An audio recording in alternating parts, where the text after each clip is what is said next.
What's going on, everybody? This is dkdynamite, and tonight I have a quick video for you guys talking about all the challenges and rewards for the Faction Showdown event, some new updates that released, plus even more. Definitely stay tuned. But before we jump into that, be sure to hit that subscribe button down below, drop a like, and also as a reminder, we got plenty of brand new articles going up over on dkdynamite.com. Detonated is, of course, a brand new outlet I founded to expand on all the covers you're seeing here on this channel, just in the form of journalism. For those out there that may prefer articles, there's been quite a bit to post over the last few days with the launch of Season 5. I also want to thank all of you for your immense support on all of my recent videos. This morning I posted one talking about all the secret changes that have been found thus far, particularly in Season 5 multiplayer. There haven't been too many for Warzone, but in that video, I had some gameplay of Punta Mar, a map that I actually like pretty well. It's kind of a modern day favela, but here in this video, we have some gameplay of the new gunfight maps that also got added here in Season 5, which I think do play pretty damn well. Probably some of the best gunfight maps in MW2 right now. I think we should definitely get some more before the end of the game's life cycle, but they're amongst probably the best maps design-wise alongside Penthouse, which we got over in Season 4. But the COD Updates Twitter has provided some more last-minute patch notes, as I'll be covering here in this video. They went ahead and said they implemented a fix for the issue in regards to NVGs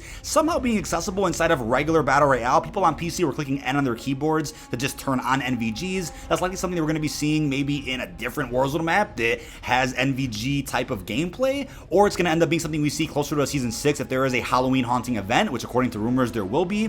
They've also went ahead and confirmed they were actively working on a fix for a bug affecting tac sprint behavior. There has not been a movement change for tac sprint in this update, but there is a bug affecting it, which is pretty odd. And with that, they also confirmed that a small update did go live for those out there trying to exfil with the new DLC weapons in DMZ and being unsuccessful when unlocking the weapon over in the menu. That has now been fixed, so if you guys out there don't have the battle pass, but you exfil with even a blueprint of the brand new FR Aventure assault rifle or the Karak 300 sniper, you will then auto unlock those weapons permanently upon a successful exfil. But apart from that, the recent patch notes did go ahead and reveal more information about the upcoming Faction Showdown event, which does begin tomorrow on Friday. I'll be live here on the channel once the event does begin, so we can go ahead and beat it on stream, maybe with some open lobbies. Really looking forward to it. But as you can see here from this first image, you can go ahead and choose your faction, Task Force 141 or Shadow Company. And with that, you are able to complete all the challenges for both sides, just so that's clear. I believe that's how the Heroes and Villains event did work over in Vanguard Season 5. So upon choosing the faction of your choice, keep in mind there is a community aspect of this event which will be tracking your kills when you're on a certain faction.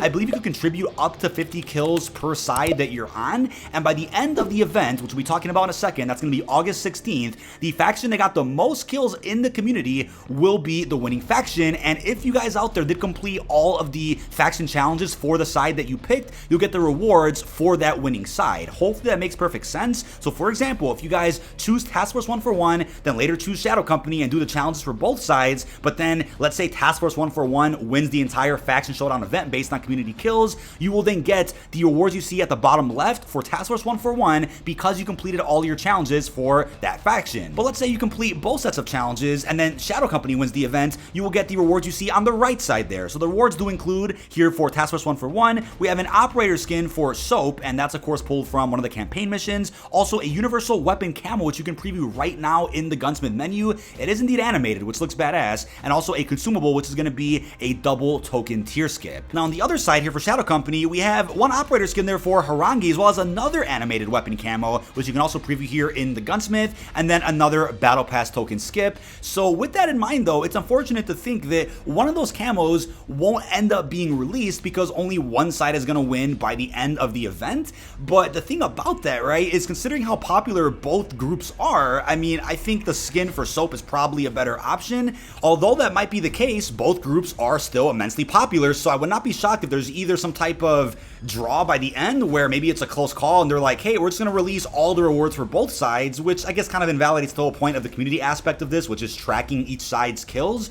Or it'll be another way in the future to get the rewards that we end up not receiving by the end of this event. Maybe they'll release the other 3 rewards through a different event in the future, or they'll throw them in DMZ, or like a reward for doing something in the COD 23 event. Who knows what they'll end up doing with that, but I find it hard to believe that we'll just never get one set of rewards here. I think we'll end up getting all of them in the next couple of weeks. But again, as a reminder, and as it says right here, faction victory rewards, the faction with the most operator kills at the end of the event will win. Players who have completed all challenges for the winning faction receive additional victory rewards. Now, apart from the community aspect, there are a specific set of challenges for each faction that are pretty cool, and as you'll see starting off here with Task Force 141, we have the first challenge, which is to get 50 operator kills, which will reward you with an emblem. We then have a challenge asking you to get 10 longshot operator kills with battle rifles, that'll unlock a loading screen, then get 40 ADS operator operator kills with ARs, which will unlock a vehicle skin. Next up, get 3 operator kills with melee weapons, that'll give you a charm. And lastly, execute a finishing move to unlock a tier skip for the Season 5 Battle Pass.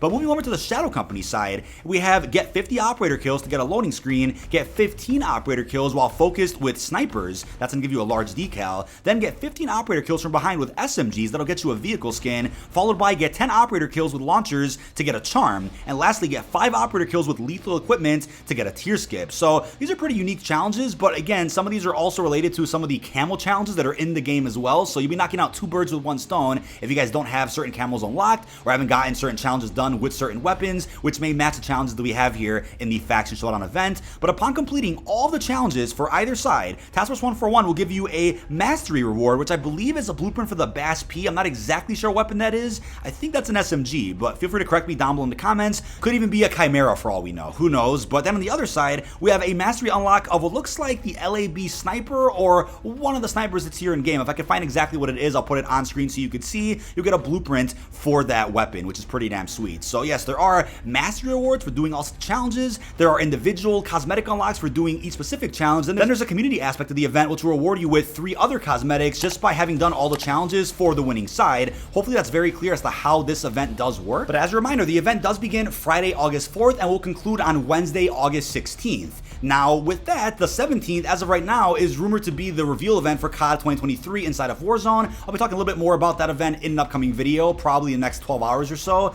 But apart from that, there are 2 other challenge events dropping at some point later in Season 5, probably towards the mid-season update at the very end of August. I believe it's going to be like August 29th, August 30th. We have a challenge event in regards to some type of brand new universal camo grind, another one in regards to vehicles. So it's unclear if there'll be Task Force 141 and Shadow Company themed like this event is. I'd assume that's probably going to be the case, but it's also possible that for whatever camo doesn't get unlocked here in this Faction Showdown event, because let's say Task Force 141 wins the community aspect, maybe they'll release the Shadow Company animated camo inside of the other camo grind that's coming later in season. Although that would be a bit odd to see, people probably wouldn't respond to that very well. There still is another universal camo coming at some point closer to Season 5 Reloaded, and which I'll also be covering here on the channel, of course. But there's also a classified sector inside of the Season 5 Battle Pass, which I am assuming is going to end up unlocking one of the DLC weapons that's left on the roadmap. As of right now, and as we'll be talking about in a separate video, the M13C is supposedly tied to the Shadow Siege reveal event for MW2. So in that case, it leaves us with the new SMG, which might be the MP5SD or the Staccato 1911 pistol. One of those weapons is probably going to be tied to the classified sector, which again will be unlocking when the launch of Season 5 Reloaded does happen at the end of August. But that is about it.